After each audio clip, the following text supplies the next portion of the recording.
Mari kita berdoa. Tuhan, saat ini kami akan mulai belajar mengenai kebenaran firman-Mu. Berikan setiap kami roh pengertian, Tuhan. Dan bukakan rahasia-rahasia, Tuhan, yang selama ini mungkin kami belum mengerti. Biarlah Roh Kudus-Mu sendiri yang akan menerangkan secara pribadi, Tuhan, ke dalam kehidupan kami. Sehingga pelajaran hari ini tidak berlalu dengan percuma, namun menjadikan kami, Tuhan, menambah ilmu, menambah pengetahuan, dan terutama mampukan kami menjadi pelaku firman-Mu. Dalam nama Tuhan Yesus kami berdoa. Amin. Materi pertama pada hari ini judulnya akar dan dasar bangunan. Ya, minta tolong Pak Hari untuk menampilkan.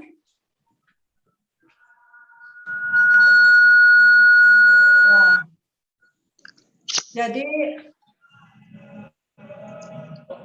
materi pertama akar dan dasar bangunan, ya. Sebelumnya saya akan membicarakan bagaimana Tuhan itu sungguh luar biasa. Seluruh ciptaannya, termasuk kita, sungguh luar biasa. Semua rancangan Tuhan sangat teratur dan ada keseimbangan. Mari kita buka firman Tuhan di Kejadian pasal 1 ayat 1 sampai 10. Saya harap semuanya bawa Alkitab, ya. Sebab kita akan banyak buka Alkitab. Ya, namanya Bible study harus banyak buka Alkitab, ya. Saya minta satu orang membacakan Kejadian pasal 1 ayat 1 sampai 10.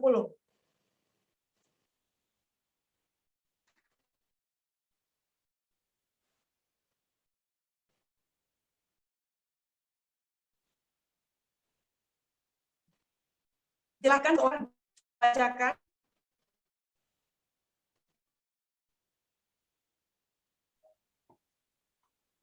Kejadian 1 ayat 10. Ayat 1 sampai 10. Lalu Allah menamai yang kering itu darat, dan kumpulan air itu dinamainya laut. Allah melihat bahwa semuanya itu baik. Ya, amin. Sebenarnya harusnya mulai dari ayat yang pertama, tapi tidak mengapa. Oke. Kalau kita membaca dari ayat pertama sampai ayat yang ke-10, di situ kita akan melihat bagaimana pada mulanya bumi itu belum berbentuk dan kosong. Ketika roh Allah melayang-layang, maka yang kosong itu tiba-tiba mulai terbentuk penciptaan yang luar biasa. Tuhan itu menciptakan segala sesuatunya seimbang. Ketika ada gelap, ada yang namanya terang. Ketika ada yang namanya darat, laut, ada yang namanya cakrawala. Coba kita membayangkan, seandainya cakrawala itu Tuhan taruh di bawah, sementara laut ada di atas, apa yang terjadi kira-kira? Itu bukan suatu keseimbangan, namun bisa terjadi kekacauan. Kalau laut ada di atas kepala kita, bagaimana jadinya? Dalam kehidupan umat manusia di muka bumi ini, kita akan menemukan dua hal dimanapun kita berada, di kota manapun kita, di negara manapun kita. Ada dua hal yang akan selalu kita temui. Siapakah yang bisa menjawabnya? Apa kedua hal itu yang kita bisa temui di mana saja? Siang dan malam. Ada lagi yang bisa menjawab?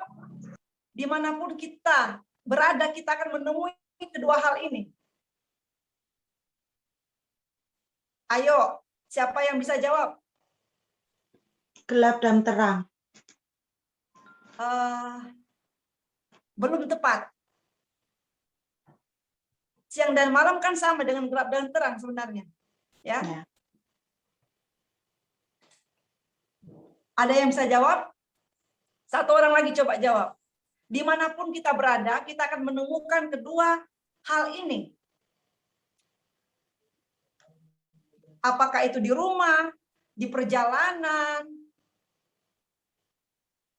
dalam pesawat, dalam kereta, naik motor, naik mobil, kita akan menemukan kedua hal ini. Apakah itu?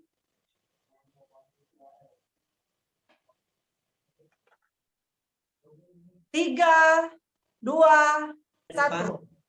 Ya, siapa? Hujan dan panas. Ada yang bisa jawab? Siapa?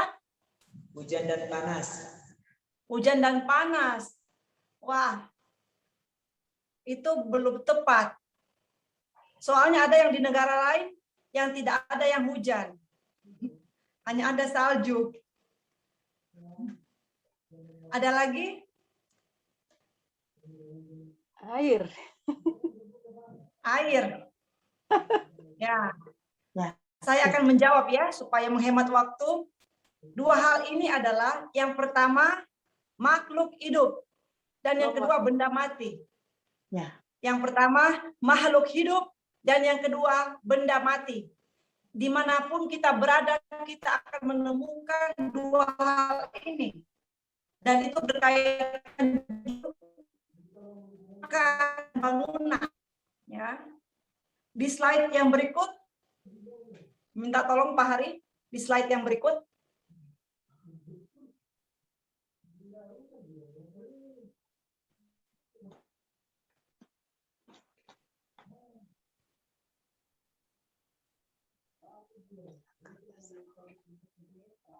Oh, bukan itu Pak.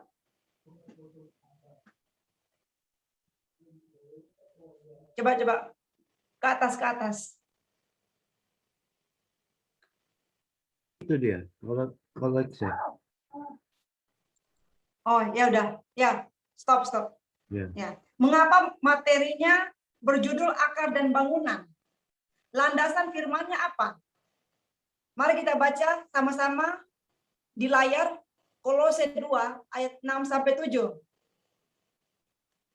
Kamu telah menerima Kristus Yesus, Tuhan kita. Karena itu hendaklah hidupmu tetap di dalam Dia, hendaklah kamu berakar di dalam Dia dan dibangun atas Dia. Hendaklah kamu bertambah teguh dalam iman yang telah diajarkan kepadamu dan hendaklah hatimu melimpah dengan syukur. Amin. Jadi landasan firman mengenai materi hari ini adalah di Kolose pasal 2 ayat 6 sampai 7, di mana dikatakan hendaklah kamu berakar di dalam Dia. Dia ini siapa? Dia ini Tuhan Yesus. Dan dibangun di atas Dia. Tuhan begitu sangat teratur dan seimbang. Bagaimana akar yang diwakilkan dengan makhluk hidup. Jadi makhluk hidup di bumi ini ada 3 ya. Manusia, binatang, dan tumbuh-tumbuhan. Akar adalah bagian dari tumbuh-tumbuhan yang merupakan makhluk hidup. Sementara bangunan adalah benda mati. Jadi ini ada hubungan dan keseimbangan ya. Akar dan dasar bangunan. Slide yang berikut. Minta tolong slide yang berikut.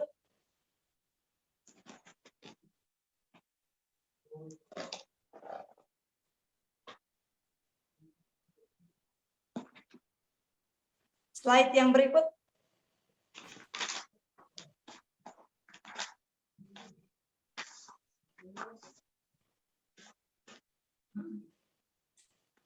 Slide yang berikut Pak Hari. Minta tolong. Oh, enggak ada di tempat. Dinaikkan. Slide-nya.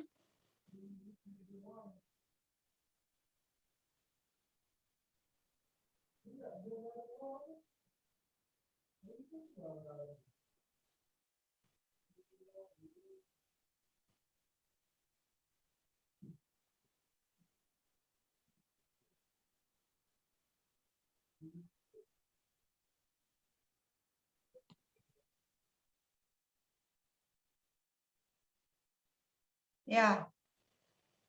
Jadi akar adalah bagian yang sangat penting dari sebuah tanaman atau pohon.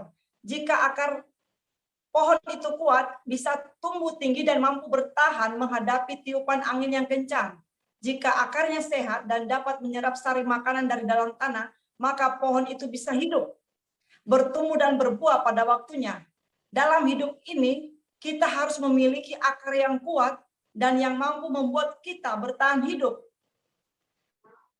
Bertahan hidup di sini bukan hanya bicara mengenai kebutuhan pangan, sandar papan, dan kebutuhan jasmani lainnya. Tetapi kira-kira apa lagi yang kita harus bertahan dari apa selain kebutuhan jasmani? Kita harus bertahan dari apa? Kita harus bertahan dalam apa? Ada yang bisa menjawab? Iman. Bertahan dalam iman. Bu. Ya, boleh. Ada lagi jawaban lain?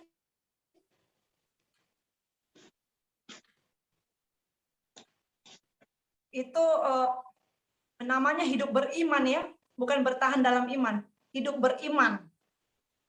Ini bertahan dari atau bertahan dalam apa? Dalam roh. Roh apa ini? Bertahan dalam roh apa maksudnya?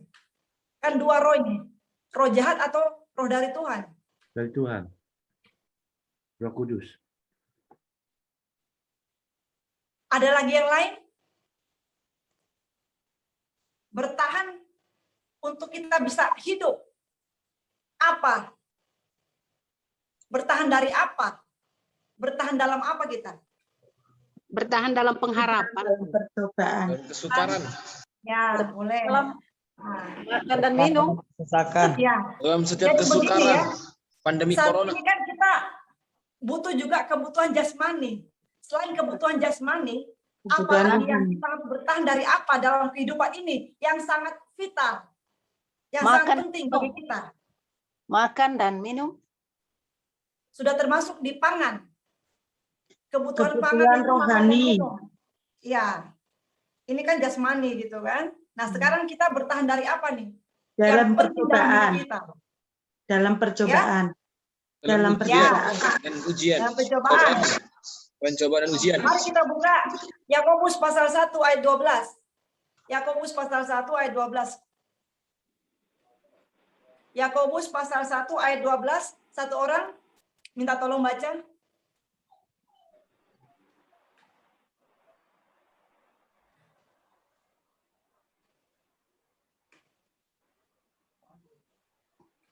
Yakobus pasal 1 ayat 12.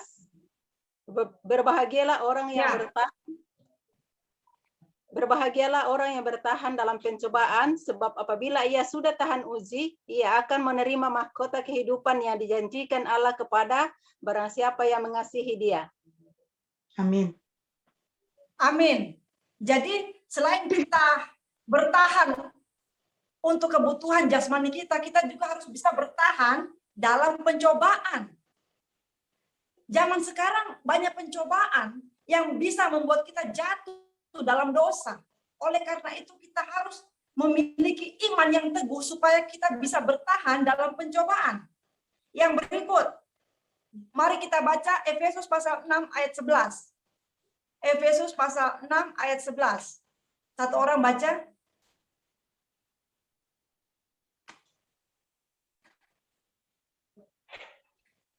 Efesus 6 ayat.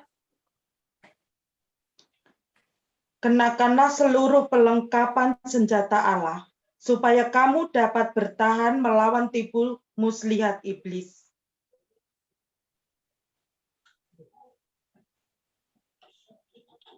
Ini suaranya hilang ya.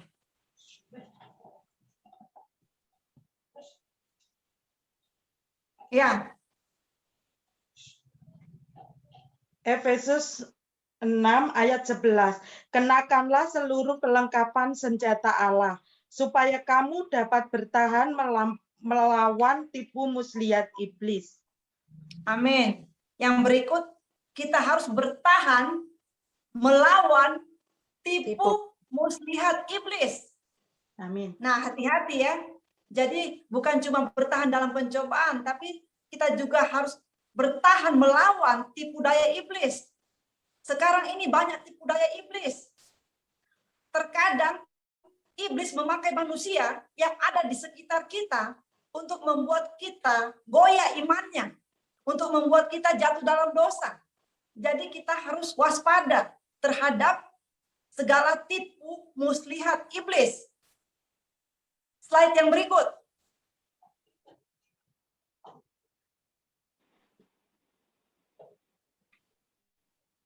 Jadi yang pertama, kita harus berakar di dalam Yesus. Artinya kita tidak boleh keluar dari kehendak Tuhan. Kita akan bertumbuh, berkembang seperti pribadi yang Tuhan rancangkan. Amin. Rancangan awal Tuhan pada saat penciptaan manusia harus juga terjadi dalam kehidupan kita. Mari kita baca Kejadian pasal 1 ayat 26 sampai 27. Satu orang baca Kejadian 1 ayat 26 sampai 27. Kejadian 1 ayat 26 sampai dengan 27. Demikian bunyi kebenaran firman Tuhan. Berfirmanlah Allah, baiklah kita menjadikan manusia menurut gambar dan rupa kita, supaya mereka berkuasa atas ikan-ikan di laut, dan burung-burung di udara, atas ternak, dan atas seluruh bumi, dan atas segala binatang melata yang merayap di bumi. Maka Allah menciptakan manusia itu menurut gambarnya, menurut gambar Allah diciptakannya dia, laki-laki dan perempuan diciptakannya mereka. Amin. Amin. Jadi Tuhan itu menciptakan kita secara spesial. Tuhan menciptakan manusia sesuai dengan gambarnya. Luar biasa. Bagaimana kita harus bersyukur menjadi pribadi yang diciptakan sesuai dengan gambar Tuhan. Tetapi kita harus berakar di dalam Tuhan supaya kita bisa bertumbuh, berkembang menjadi seperti rancangan Tuhan. Kalau kita tidak berakar dalam Tuhan Yesus, kita perlahan-lahan akan mengalami yang namanya kematian rohani. Dan ujung-ujungnya kita akan mengalami kebinasaan yang kekal. Mari kita buka Yohanes pasal 15 ayat 7 sampai 8. Yohanes pasal 15 ayat 7 sampai 8.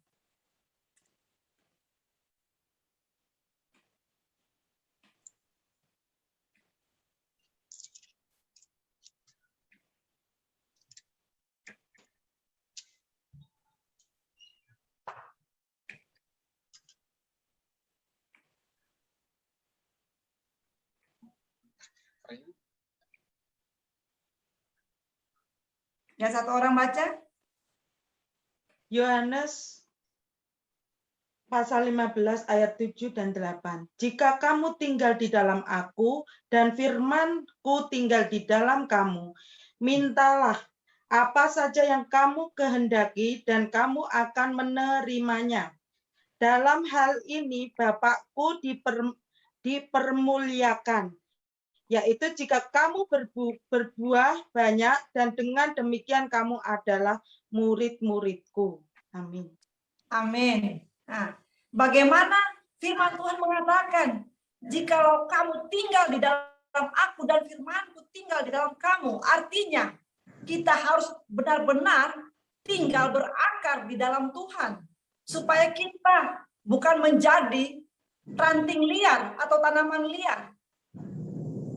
Kalau kita berakar, kita tinggal di dalam Tuhan, dan kita menghidupi firman Tuhan, maka kita pasti akan bertumbuh seperti yang Tuhan inginkan, bahkan berbuah banyak. Itulah kehendak Tuhan. Sehingga apa yang kita minta, Tuhan memberikan. Sebab apa yang kita minta itu pasti sesuai dengan kehendak Tuhan kalau firman itu sudah ada di dalam hidup kita. Kalau kita tinggal di dalam Tuhan Yesus, maka apa yang menjadi keinginan Tuhan, itu jugalah yang menjadi keinginan kita. Slide yang berikut.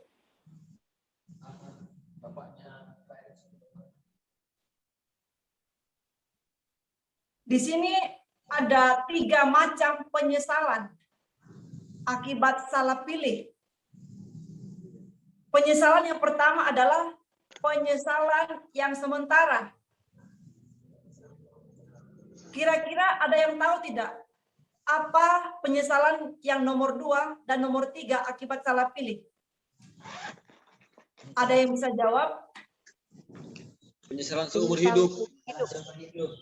Ya, betul sekali. Yang ketiga apa?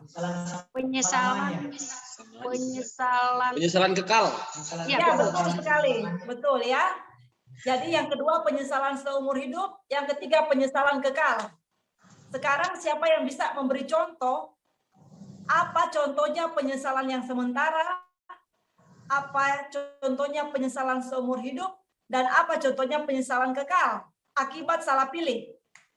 penyesalan sementara, misalnya kita memasak tuh mungkin keasinan atau kepedesan, tuh penyesalan sementara. Penyesalan seumur hidup, kita salah pilih mungkin jodoh kita, pasangan hidup kita. Pasangan yang kekal salah pilih juru selamatnya. Ya, pintar sekali ibu ini ya, luar biasa ini ibu ini, jawabnya betul ya. Jadi penyesalan yang sementara itu, misalnya kita salah potong rambut ya, maunya kita rambut kita itu tidak terlalu pendek, dipotong sangat pendek sekali. Akhirnya kita menyesal, tapi hanya sementara, sebab 3 bulan lagi rambut kita pasti akan tumbuh kembali ya. Yang kedua, penyesalan seumur hidup. Seperti yang ibu bilang tadi, salah pilih jodoh, salah pilih pasangan hidup. Pasti kita akan menyesal seumur hidup. Sedangkan penyesalan kekal adalah salah pilih juru selamat. Ya, betul sekali ya ibu ya.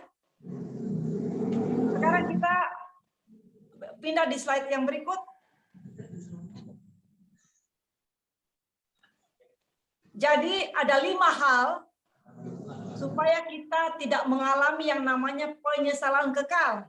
Ya, jadi 5 hal ini diibaratkan sebagai 5 jari tangan.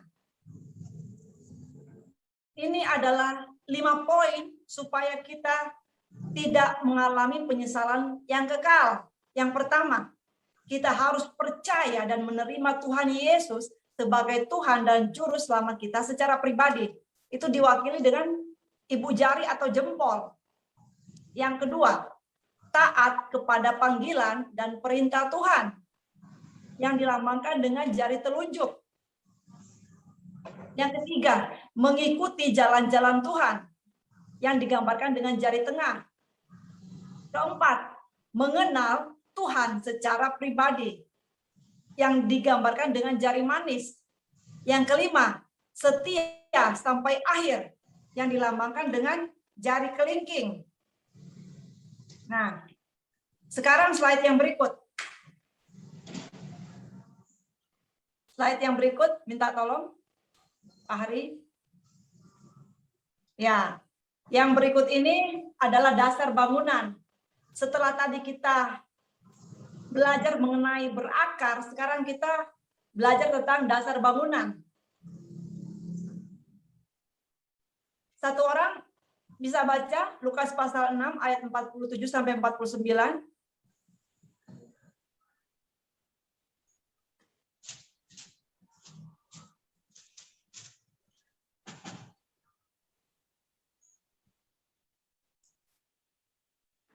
Lukas berapa, Bu? Lukas 6 ayat. Lukas 6 ayat 47 sampai ke 49.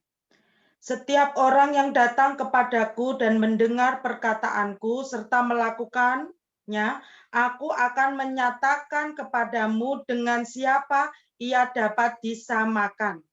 Ia sama dengan seorang yang mendirikan rumah.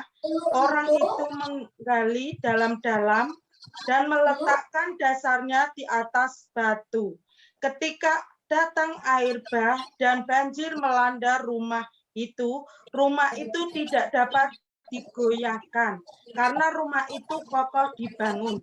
Akan tetapi barang siapa mendengar perkataanku tetapi tidak melakukannya, ia sama dengan seorang yang mendirikan rumah di atas tanah tanpa dasar.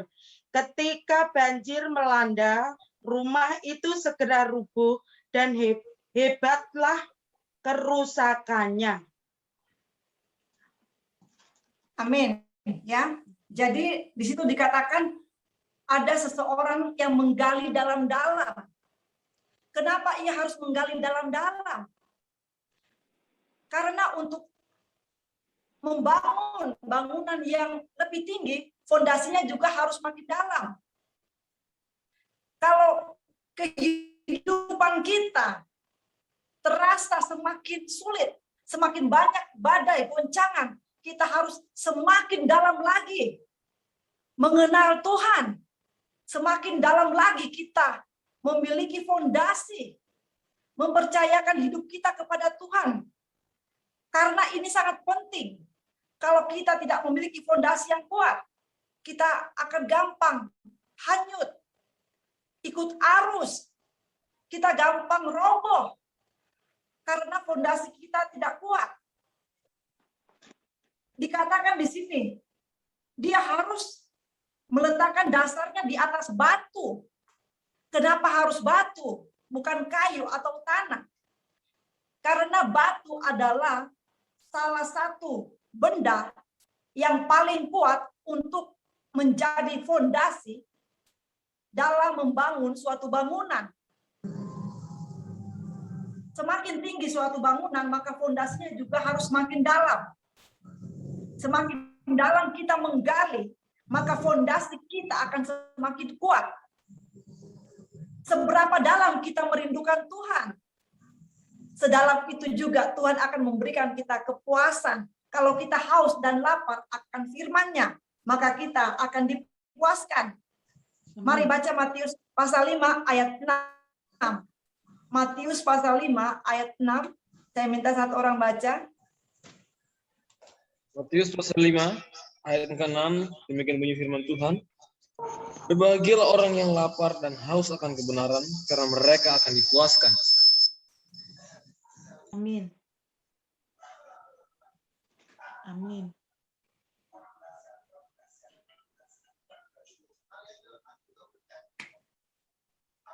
Ini suaranya hilang ya.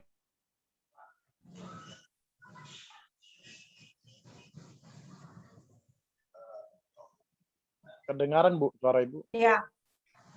Jadi dikatakan berbahagialah orang yang lapar dan haus akan kebenaran, karena mereka akan dipuaskan. Ini yang berkata Tuhan Yesus sendiri. Semakin kita haus dan lapar akan kebenaran, kita akan semakin menggali lebih dalam tentang kebenaran firman Tuhan. Maka fondasi kita juga akan semakin kuat kalau ditanam semakin dalam. Slide yang berikut.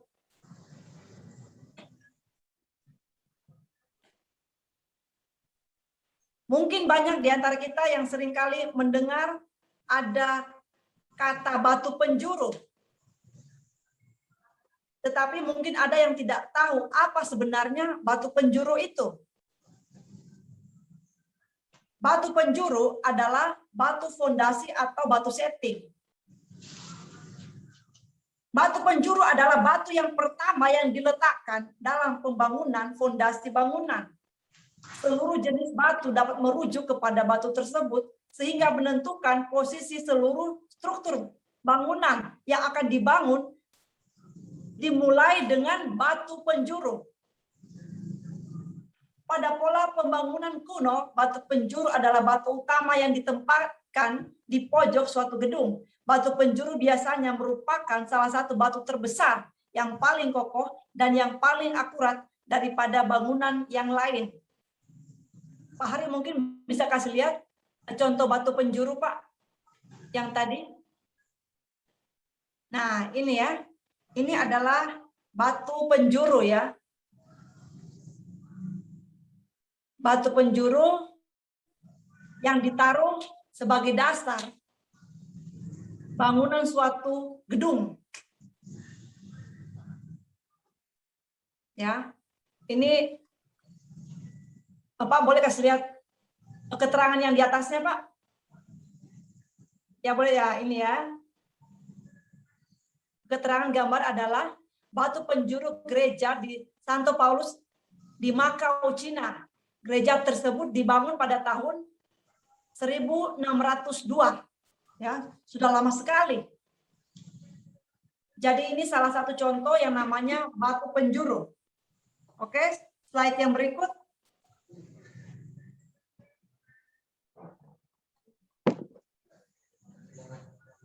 Ya, Alkitab menggambarkan Tuhan Yesus sebagai batu penjuru yang di atasnya gerejanya akan berdiri.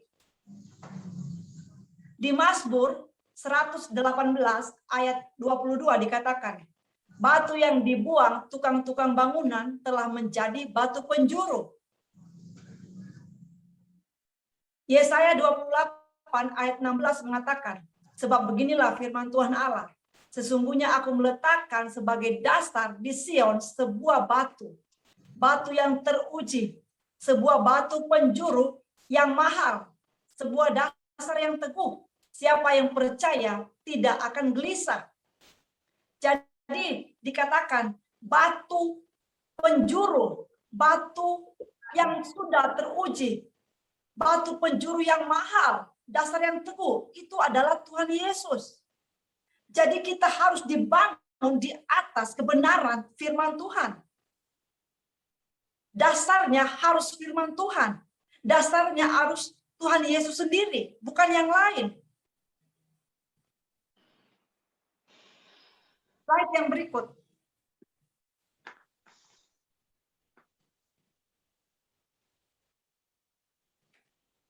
Simon adalah salah satu murid Tuhan Yesus. Simon adalah nama aslinya, sedangkan Petrus adalah bahasa Yunani. Petrus atau Kefas yang adalah bahasa Arab adalah nama yang diberikan Yesus kepada Simon yang artinya batu karang. Mari kita baca di Matius pasal 16 ayat 17 sampai 18. Matius pasal 16 ayat 17 sampai 18.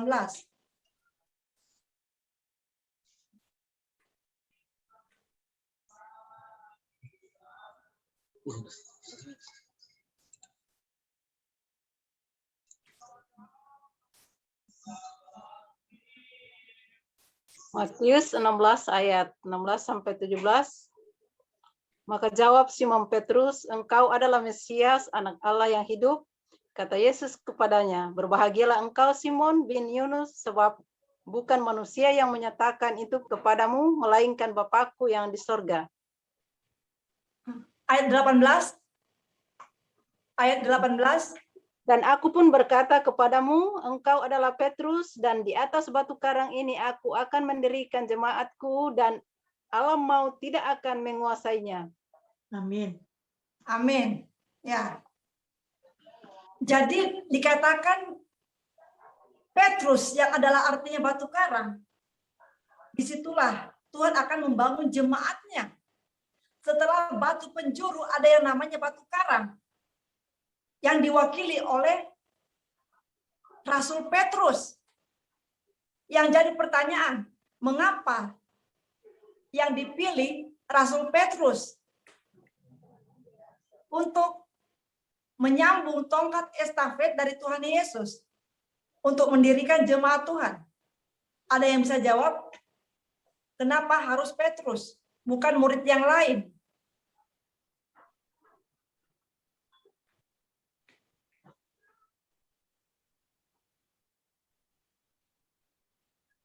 Ada yang bisa jawab? Mengapa tongkat estafet diberikan kepada Petrus?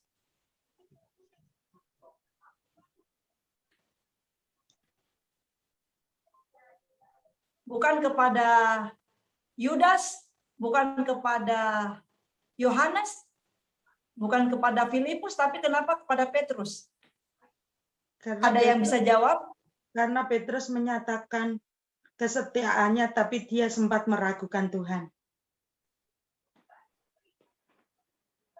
Ada yang lain?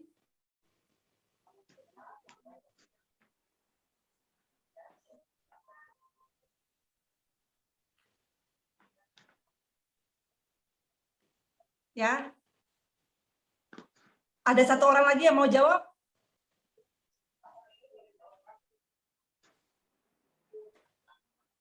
Oke, saya akan jawab. Seperti firman Tuhan yang kita baca tadi di kitab Kejadian bahwa Tuhan menciptakan manusia menurut gambarnya, menurut rancangannya. Setiap orang sudah memiliki yang namanya rancangan dari Tuhan.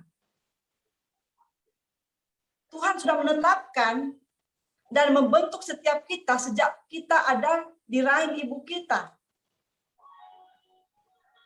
Bagaimana kita dibentuk untuk suatu tujuan yang sudah Tuhan siapkan.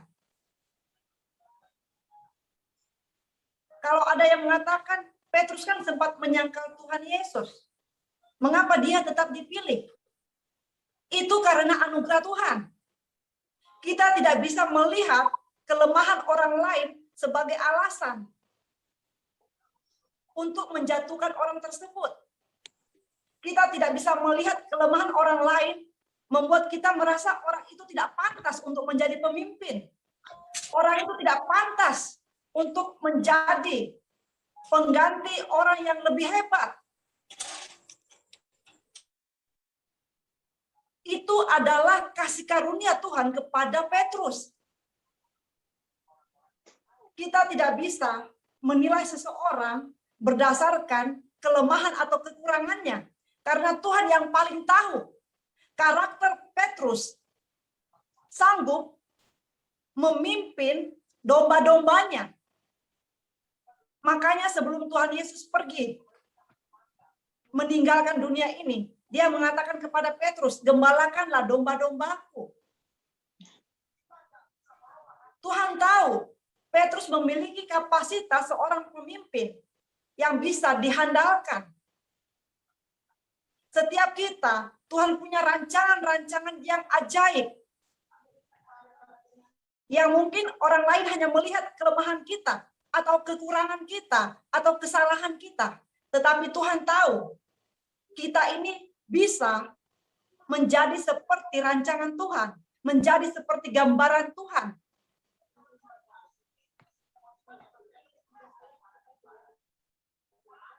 Yang berikut.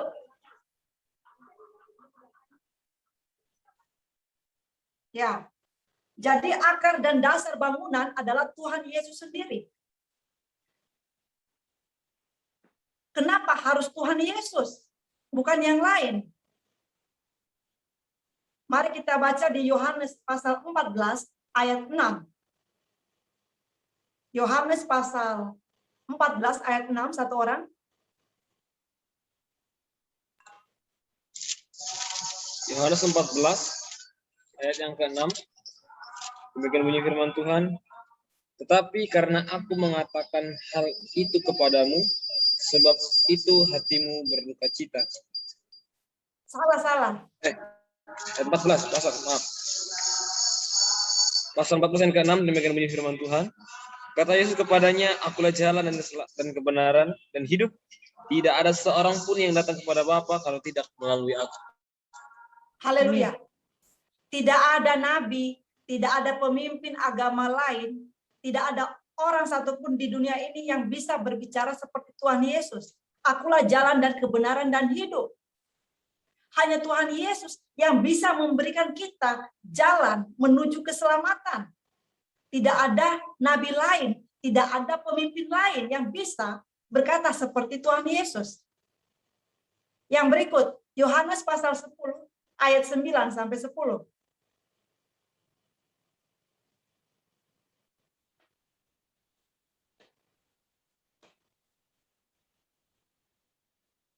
Yohanes pasal 10 ayat 9 sampai 10. Akulah pintu, barang siapa masuk melalui aku, ia akan selamat dan ia akan masuk dalam dan keluar dan menemukan padang rumput. Pencuri datang hanya untuk mencuri dan membunuh, membinasakan. Aku datang supaya mereka mempunyai hidup dan mempunyai dalam segala kelimpahannya. Amin. Ya, Jadi hanya Tuhan Yesus yang bisa memberikan kita pintu menuju keselamatan yang kekal. Pernahkah Bapak, Ibu, saudara-saudari mendengar ada seorang manusia yang mengatakan, aku pintu, masuklah kepada aku, maka kamu akan menemukan surga. Adakah ayat di kitab lain yang mengatakan demikian? Hanya Yesus yang berani berkata seperti itu. Yang berikut, Yohanes pasal 3 ayat 16 dan ayat 36. Yohanes pasal 3 ayat 16 sampai 36. Firman Tuhan berkata sebagai berikut. Karena begitu besar kasih Allah akan dunia ini, sehingga ia telah mengaruniakan anaknya yang tunggal, supaya setiap orang yang percaya kepadanya tidak binasa, melainkan beroleh hidup yang kekal. Ayat 26. Barang siapa percaya kepada anak, ia beroleh hidup yang kekal, tetapi barang siapa tidak taat kepada anak, ia tidak akan melihat hidup, melainkan murka Allah tetap ada di atasnya. Demikianlah firman Tuhan. Yang terakhir, Tuhan Yesus memberikan jaminan hidup yang kekal. Tidak ada nama lain yang bisa memberikan jaminan kepada kita akan keselamatan yang kekal selain nama Yesus. Hanya Tuhan Yesus yang bisa menjamin. Kalau kita percaya kepadanya, kita tidak akan binasa, melainkan beroleh hidup yang kekal. Adakah manusia atau nabi manapun yang berani berkata seperti Tuhan Yesus? Adakah orang yang berani memberikan jaminan untuk masuk ke dalam kerajaan sorga selain Tuhan Yesus? Slide yang berikut, yang terakhir, pertanyaan penutup. Mengapa banyak orang Kristen yang mudah goyah imannya? Sebutkan contoh kasus dan alasannya. Ada yang bisa jawab? Mengapa banyak orang Kristen yang mudah goyah imannya? Sebutkan contoh kasus dan alasannya.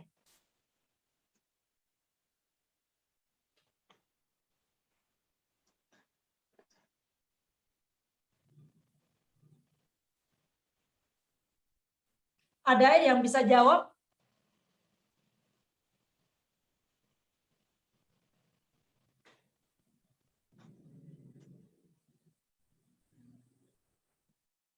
Ada bapak-bapak yang bisa jawab? Bapak-bapak?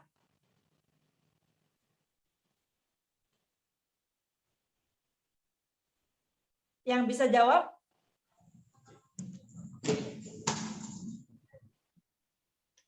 Atau ibu-ibu? Ibu-ibu ada yang bisa jawab? Karena doa-doa kita tidak dijawab oleh Tuhan. Jadi kadang kita bisa goyah dalam iman kita.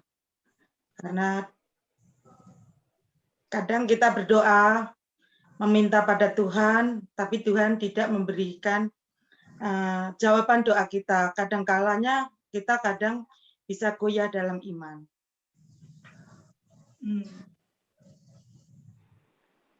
Mengapa bisa goyah? Mengapa bisa goyah? Karena kurang percaya dan kurang mengenal Tuhan dengan firman-Nya. Oke. Ada yang lain yang bisa menjawab? Ya, halo, maaf ya kalau ini kamera saya nggak buka. Nah, saya Esther Lydia. Kalau saya berpikir kalau orang itu goyah karena memang pikiran dia ada masih duniawi ya. Jadi masih kedagingan. Jadi dia masih tidak percaya, udah percaya, akhirnya dia merasa dirinya waktu saat kejepit, dia doa ternyata tidak terlaksana, makanya dia mengambil keputusan yang lain, berlari ke istilahnya ke jalur yang salah.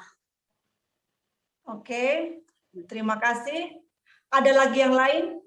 Ya, shalom Bu Erika. Ya, shalom. Firman Tuhan mengatakan, bukan waktumu, tapi waktu Tuhan. Bukan rancanganmu, tapi rancangan Tuhan. Terkadang kita menganggap apa yang kita sudah rancang itu rancangan Tuhan. Apa yang kita pikirkan itu pikiran Tuhan. Apa yang kita rencanakan itu rencana Tuhan. Jadi akhirnya banyak kita goyah dan mundur. Mundur dengan tanpa alasan. Seakan-akan kita menyalahkan Tuhan. Itu dari saya, Ibu Erika. Tuhan Yesus memberkati.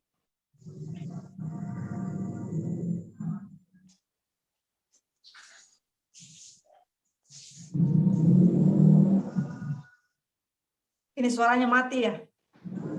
Suaranya hilang. Kedengaran, Bu, kedengaran. Oh, kedengaran. Oh ya. Iya. Ada lagi yang mau jawab? Baik, Ibu Pendeta Erika, kalau dari saya, yang simpel dan Iya, praktis. Pak. Silakan, Pak Sitomean. Mengapa goyang? Mengapa banyak orang Kristen yang mudah goyang imannya? Kuncinya Iya. karena kurang melekat kepada Tuhan. Ya, kurang melekat ya. Ya. Kurang melekatkan diri ya. Iya. Ya. Jadi kalau memang dia melekat kepada Tuhan, apapun godaan di dunia ini, imannya tidak akan goyah.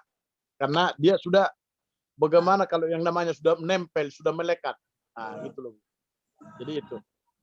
Ya, walaupun karena tahta, walaupun karena wanita, walaupun karena harta, tidak akan goyah lagi. Walaupun karena godaan jabatan, nah, kalau dia sudah benar-benar melekat kepada Tuhan, itu semua akan bisa di atas.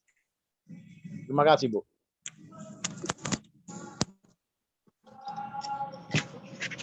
Suaranya hilang ini. Gambarnya hilang, suaranya hilang. Ya, sudah kelihatan. Jelas suaranya, Bu. Cuman dikit-dikit aja. Oke. Ya. Satu orang lagi? Ada yang bisa jawab? Satu orang lagi? Ya, mungkin dari saya, Bu. Ya. Kenapa banyak sekali orang Kristen itu yang goyah imannya? Firman Tuhan tadi sudah jelas bahwa kenapa mudah goyah? Ya, karena kurang berakar di dalam Tuhan. Kurang berakar. Setiap firman Tuhan yang didengar, setiap apapun yang didengar melalui firman Tuhan, itu tidak diterima dengan baik, tidak menjadi rema. Sehingga dengan keadaan sepele pun, terkadang orang bisa jatuh. Nah, pada malam hari ini mungkin tiap kita yang mendengar firman Tuhan, jika kita tidak berakar pada malam hari ini, kita nggak tahu lagi itu mau ngomong apa. Ya, terima kasih dari saya.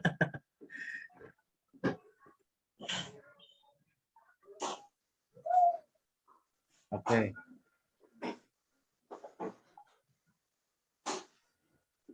Ya, suaranya ini gimana?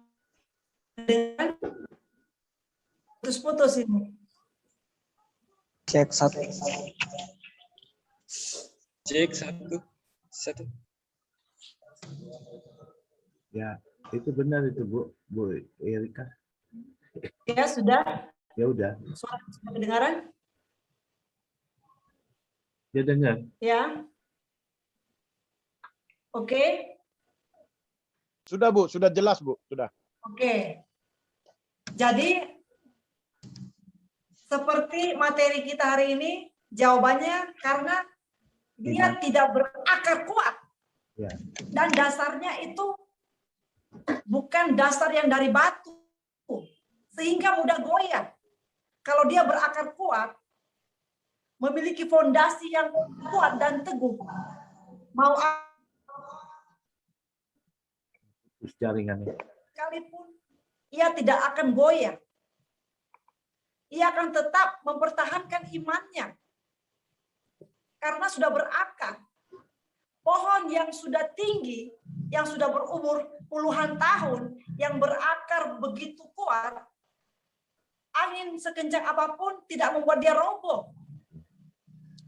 Karena akarnya sudah kemana-mana, sudah kuat dia. Begitu juga gedung yang tinggi. Kalau ada angin dia akan kokoh karena fondasinya kuat. Jadi mari kita sebagai orang yang percaya kepada Tuhan Yesus, apapun alasannya, jangan pernah kita meninggalkan iman kita kepada Tuhan Yesus. Karena kita akan kehilangan yang namanya keselamatan yang kekal. Karena hanya Tuhan Yesus yang bisa memberikan kita jaminan hidup yang kekal di sorga. Betapa pentingnya kita berakar di dalam Tuhan Yesus dan memiliki fondasi yang teguh.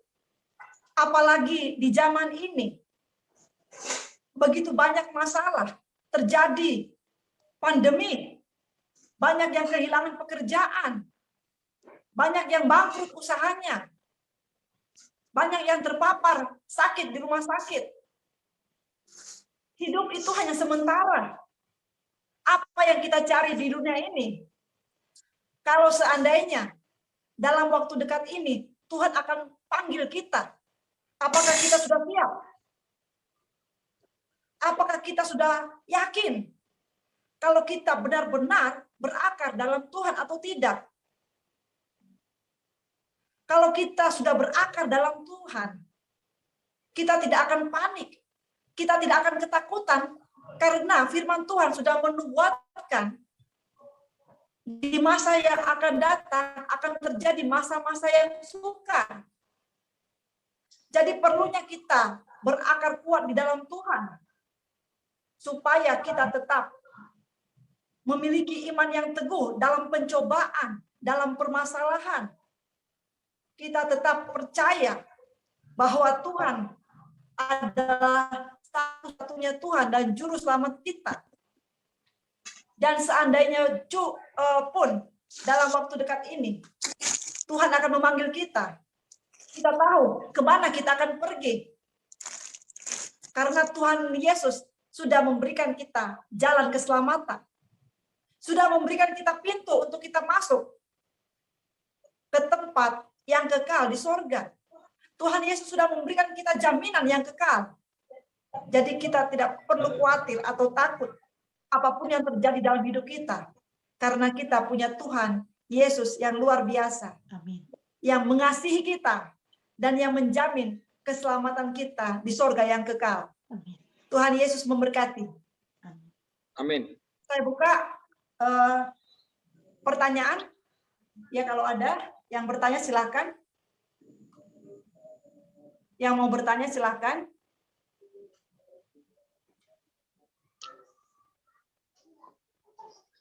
Ada yang mau bertanya?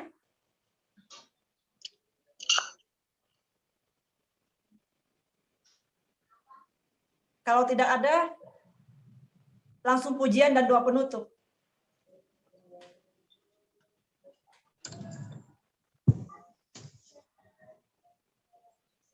Ada yang mau bertanya? Silakan. Mungkin bukan bertanya, Bu ya. Bu Erika, bukan bertanya, sekedar diskusi aja. Oh, iya. Bagaimana kita orang Kristen, anak-anak Tuhan, pelayan-pelayan Tuhan, aktivis-aktivis gereja, apakah kita semua menjadi akar? Sudahkah menjadi akar? Sedangkan firman Tuhan mengatakan pohon yang baik dikenal dari buahnya. Orang nggak banyak mau menjadi akar. Yang mau jadi pohon, putus-putus ya. Yang mau jadi dahan, bahkan yang mau jadi daun supaya dekat buah. Ini yang perlu kita diskusikan, bagaimana orang Kristen apakah sudah siap semua menjadi akar. Atau jangan-jangan orang Kristen hanya mau jadi buah. Tapi buahnya tergantung. Ada buah yang di pasar tradisional dan juga ada buah yang ada di pasar mall, super mall. Mungkin itu kira-kira yang kita perlu diskusikan sedikit, Bu Erika. Supaya orang Kristen ini jangan berlomba-lomba jadi buah. Padahal sebenarnya pohon itu ditentukan oleh akar yang memberikan makanan ke buah, yang memberikan makanan ke dahan atau ke daun itu kan dari akar. Halo, Kira-kira halo. gitu, Bu. Yang mau Putus-putus perlu ini. kita diskusikan. Apakah sudah orang Kristen? Apakah orang Kristen semua sudah siap jadi akar? Jangan-jangan orang Kristen hanya dahan, ranting, daun-daun, bahkan mau jadi buah. Tetapi buahnya, buah kekristenannya tidak semua jadi buah seperti yang di Galatia 5. Buah-buah roh, gitu. Kira-kira itu, Bu Erika? Atau teman-teman yang lain? Bisa Pak Roni, bisa Pak Manalu, atau Pak Yer, bahkan juga Pak Samuel. Ayo, silakan Bapak Ibu. Tuhan Yesus memberkati. Amin. Semua bapak berarti Pak ya.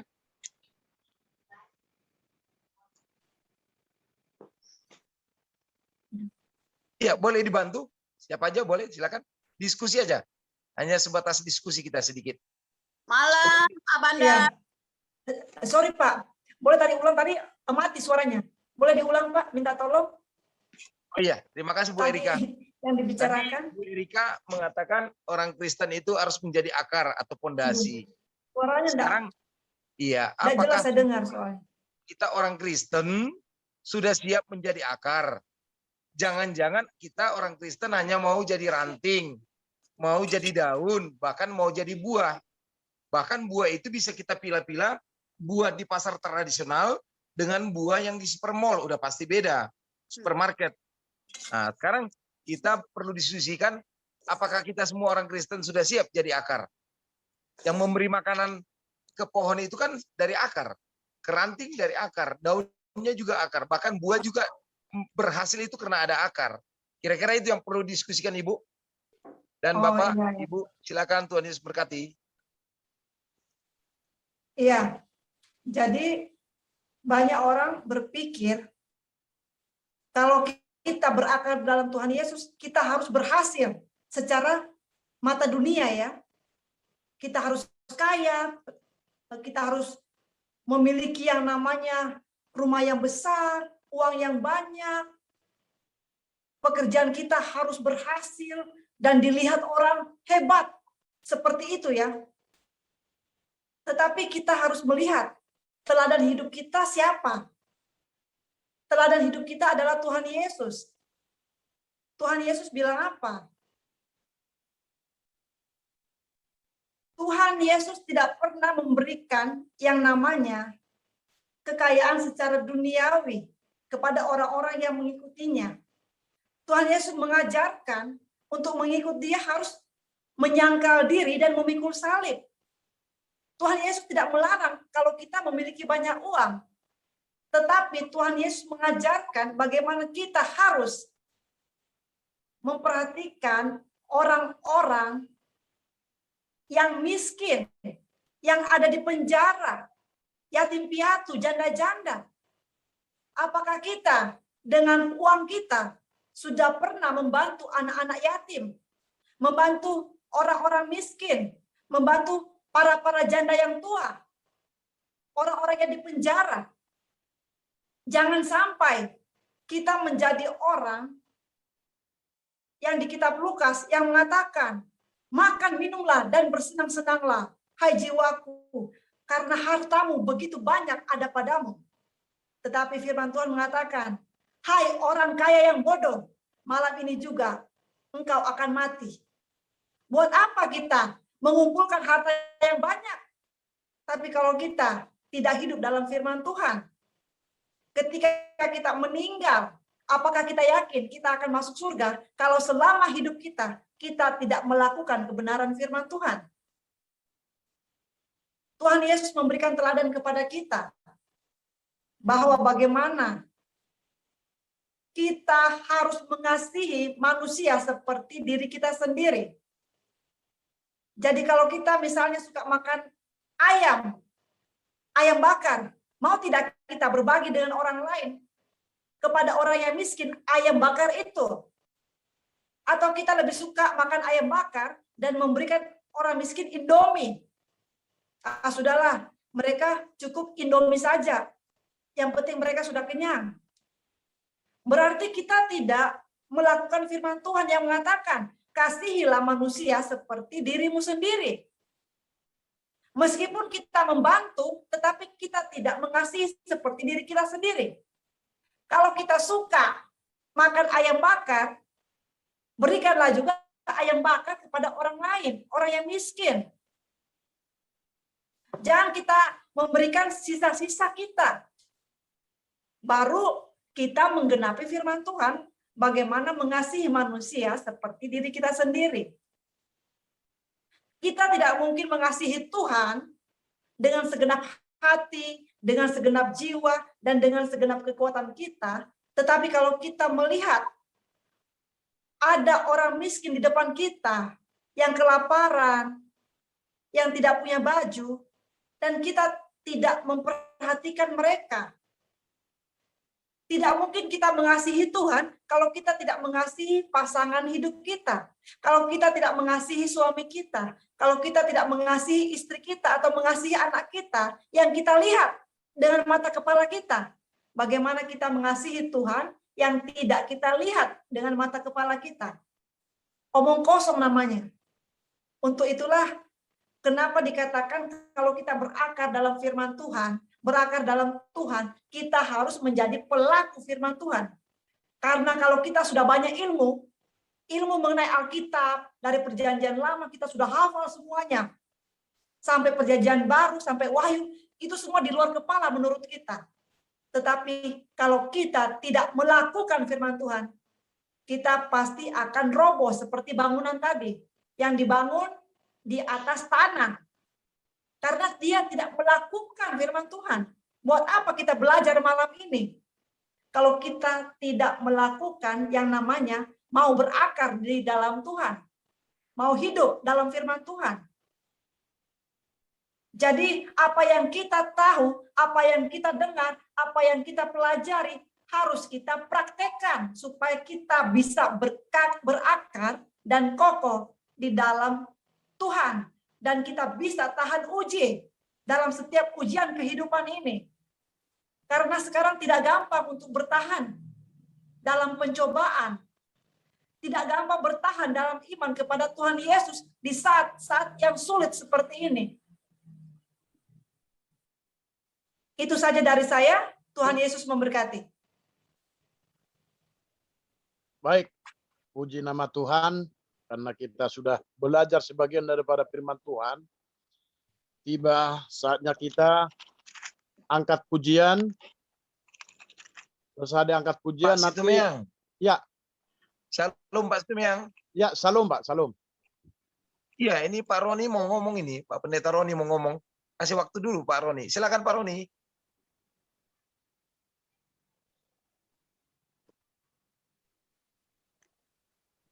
Dan lebih dulu sebelum saya memberikan pandangan yang berbeda.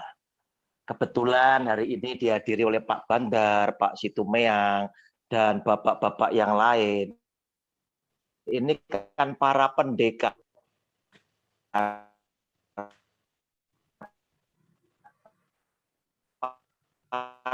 teolog-teolog kita, kan begitu.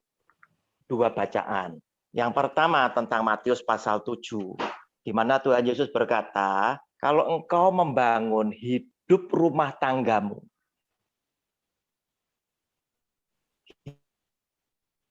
hidupmu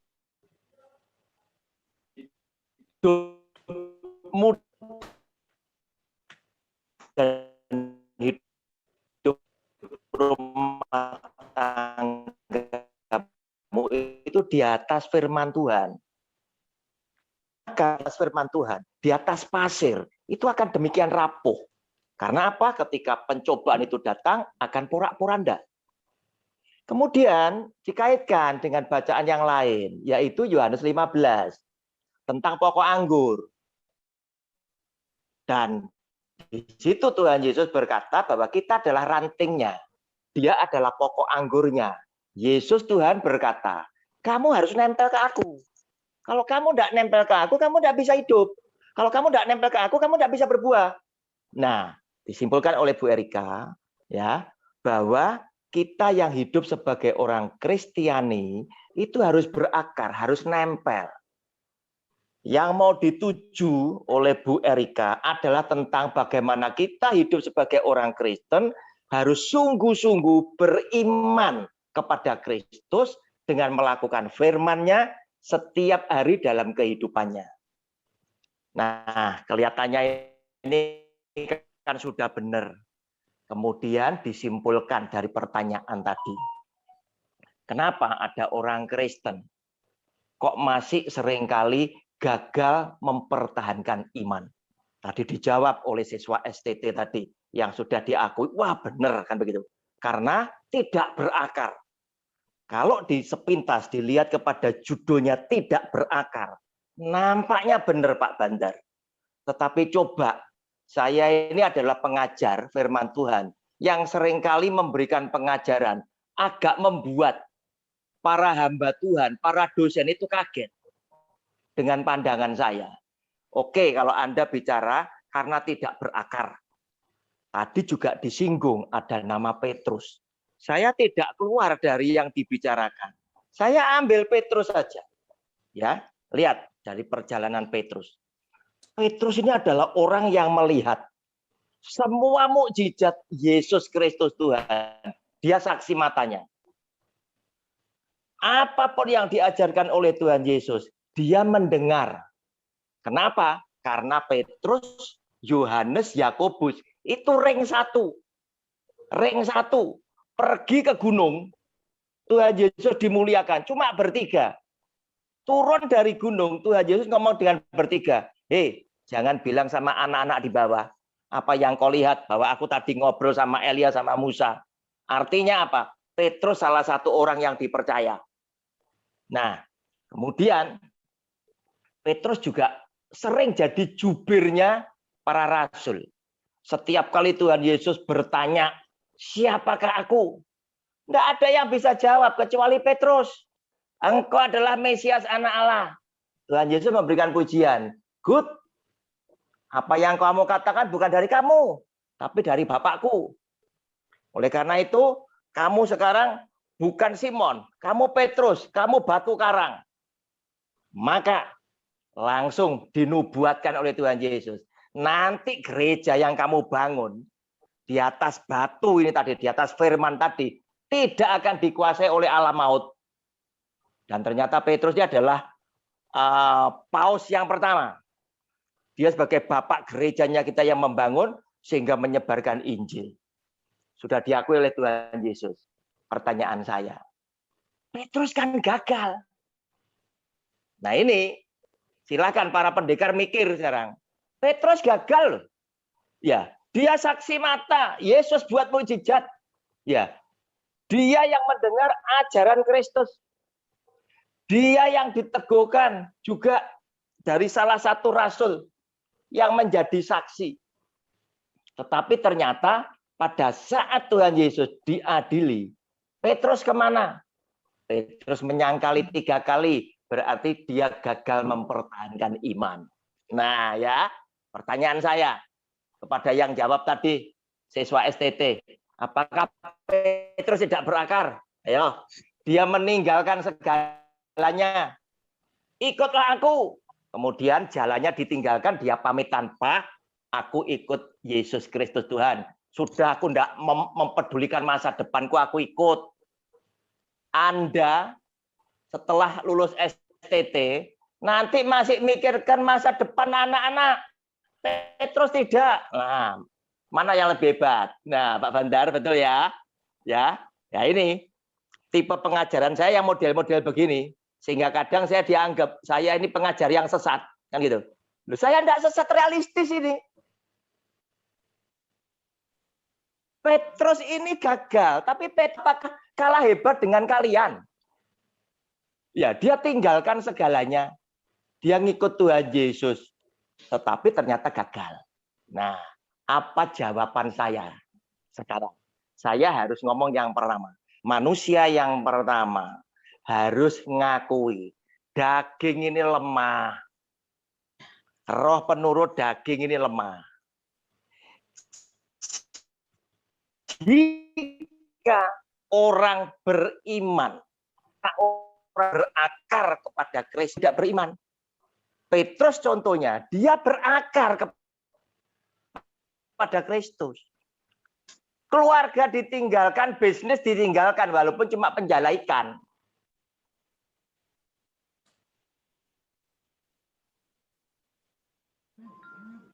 Tapi yang punyanya dia kan cuma itu. Pas semua. Nah, sekarang kita lihat. Jika yang kayak begini aja bisa gagal, apalagi yang tidak berakar. Pasti dia akan lebih gagal. Kenapa kok bisa gagal? Ternyata setiap orang itu punya titik lemah. Titik lemahnya berbeda. Kalau aku ngaku, aku muridnya dia, bagian hidup dari Yesus orang Nazaret, aku juga akan disiksa itu. Aku takut. Padahal Yesus Tuhan ngomong, sudah diberitakan semua, bahwa nanti aku akan bangkit pada hari ketiga.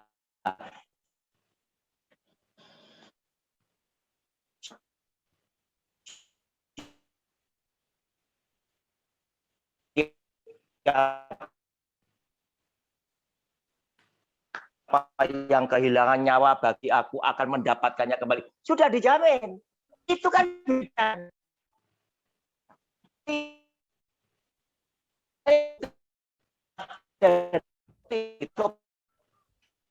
Terus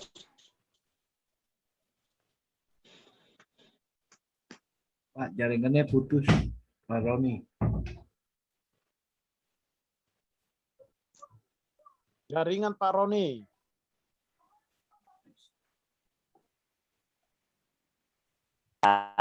Oke, nyambung. Putus nyambung. Putus. Putus lagi. Putus nyambung. Putus Pak. Putus Pak, putus.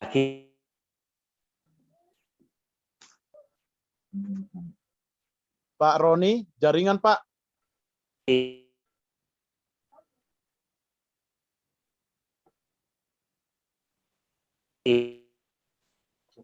Jaringannya.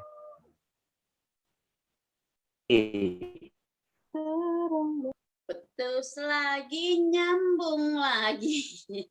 Ya.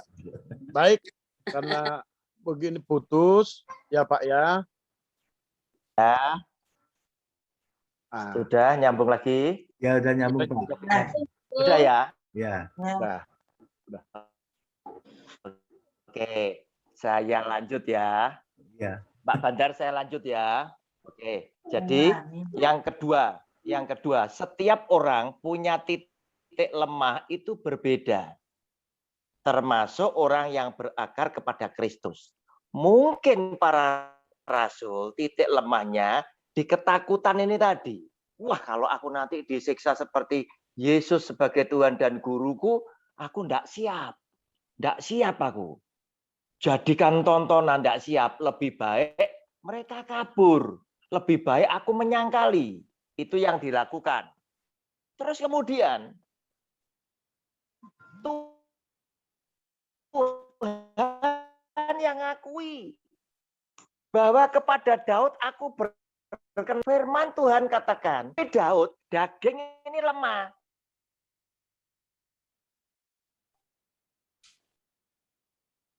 Punya titik lemah. Dia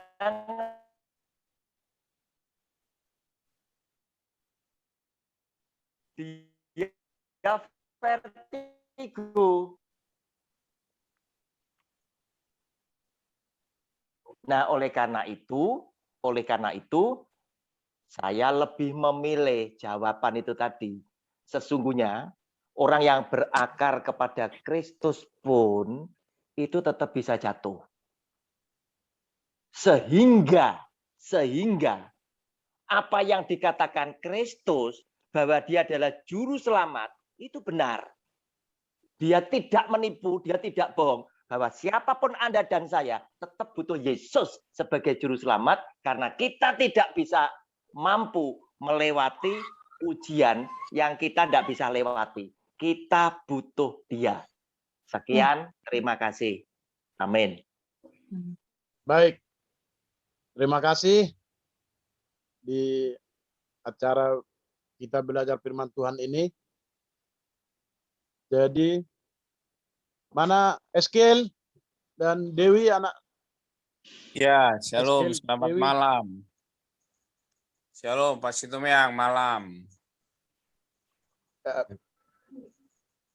Ya, salam, salam. Ya, sangat menarik diskusi ini. Ya, perkenalkan saya Samuel Talib. Iya, Apa Pak yang Samuel. saya sependapat dengan Pak Roni sangat Merahnya Pak, tolong sependapat. dibuka Pak.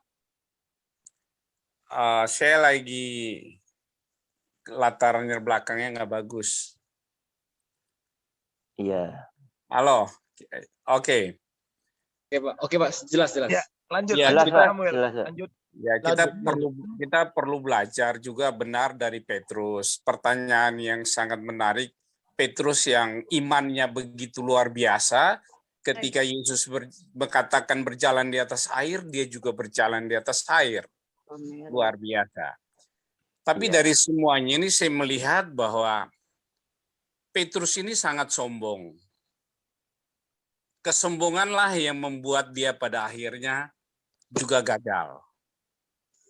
Nah, kadangkala kita pun juga ini kan tidak menyadari. Bahkan ketika berkhotbah pun kita bisa menjadi pribadi yang sombong. Bahkan ketika kita menjadi WL pun kita bisa menjadi pribadi yang sombong. Kan terkadang kita bahasa rohnya bisa berlebih-lebihan. Nah, inilah kesombongan Petrus dapat kita lihat ketika ia berkata dalam Markus, ya dalam kitab Markus ayatnya yang ke-20, Markus 13, dikatakan ayat 27, lalu Yesus berkata kepada mereka, kamu semua akan tergoncang imanmu, sebab ada tertulis aku akan memukul. Lalu apa yang dikatakan Petrus? Biarpun mereka semua tergoncang imannya, aku tidak. Nah ini sedang memperkatakan sebuah kebenaran, tapi ada terselip kesombongan yang tanpa disadari oleh Petrus. Bahkan juga di ayat selanjutnya Petrus juga berkata, ayat 31, sekalipun aku harus mati bersama-sama engkau, aku tak akan menyangkal engkau. Yang pada akhirnya Petrus pun menyangkal. Ya inilah yang saya lihat bahwa seseorang bisa jatuh ketika dia tidak menyadari ada kesombongan. Ya, saya kira itu sedikit tambahan dari saya. Kita kadang baca Alkitab 3-4 kali pun kita bisa bangga dan menjadi pribadi yang sombong. Kita mengembalakan gereja yang umatnya banyak, besar, dan lain sebagainya, kita bisa sombong dan mencuri kemuliaan Tuhan. Ya, banyak kali ya kita gagal di sini. Oleh karena itu, ya saya kira kita juga tidak boleh seperti melihat orang gagal atau kemudian melihat mungkin posisi kita sekarang kuat. Tapi kita melihat bahwa perjalanan kita masih panjang, perjalanan iman kita. Oleh karena itu, biarlah kita di grup ini saling mendoakan, menguatkan, agar apa? Pada akhirnya kita tidak menjadi pribadi yang sombong rohani. Disitulah letak kelemahan kejatuhan kita. Demikian, saya kira terima kasih buat waktunya. Amin. Baik, puji nama Tuhan. Karena berarti inti daripada pembicaraan Pak Pendeta Samuel Talib itu hindarkan kesombongan. Mari semua kita merendah di hadapan Tuhan supaya kita dapat anugerah daripada Tuhan Yesus Kristus. Baik, terima kasih semua Bapak Ibu yang terkasih. Sesuai dengan kesepakatan tadi siang dalam rapat ya, Ibu Erika ya, Ibu Pendeta Erika. Biar anak-anak kita mengangkat satu pujian. Selesai diangkat satu pujian, Ibu tutup dengan doa Bapa kami dan doa berkat ya Ibu ya. Ya. Baik. Mari Eskel dan Dewi angkat satu pujian. Aku mengasihi Engkau Yesus. Jangan terlalu dekat, Gebi. Sebelum kita masuk doa syafaat Nggak kita, nyaring. Gebi, geser Gebi supaya nggak nyaring. doa penutup, mari kita angkat sepujian. Aku mengasihi Engkau Yesus. Nanti langsung Ibu Pendeta Erika, doa Bapak kami dan doa berkat ya Bu.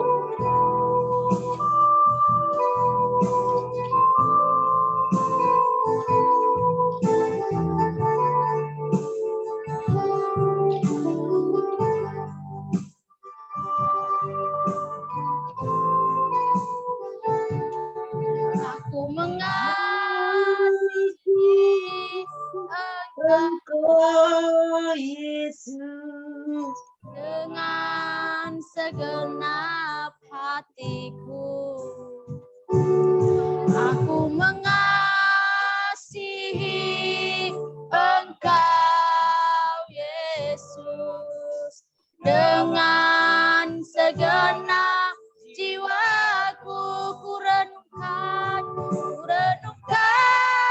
firman-Mu siang dan malam. Ku pegang perintah-Mu dan ku lakukan.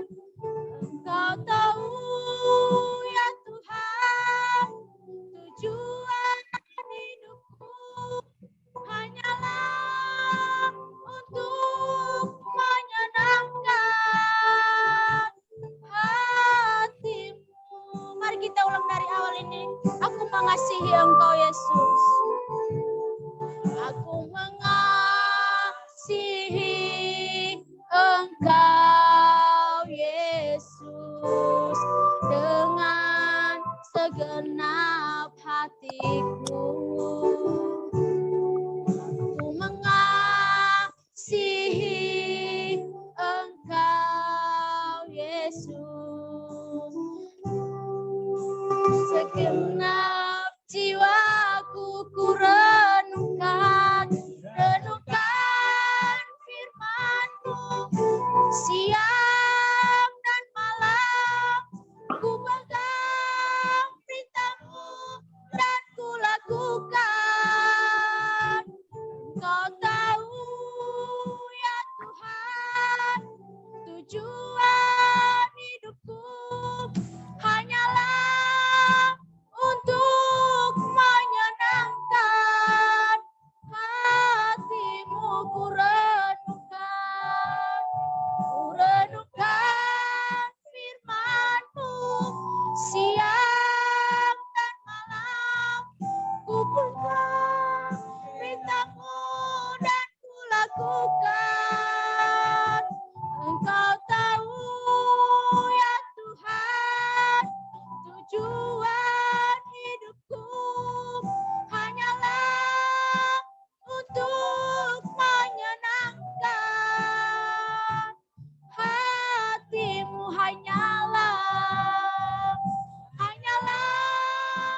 untuk menyenangkan, hanyalah untuk menyenangkan, hanyalah untuk menyenangkan hati-Mu.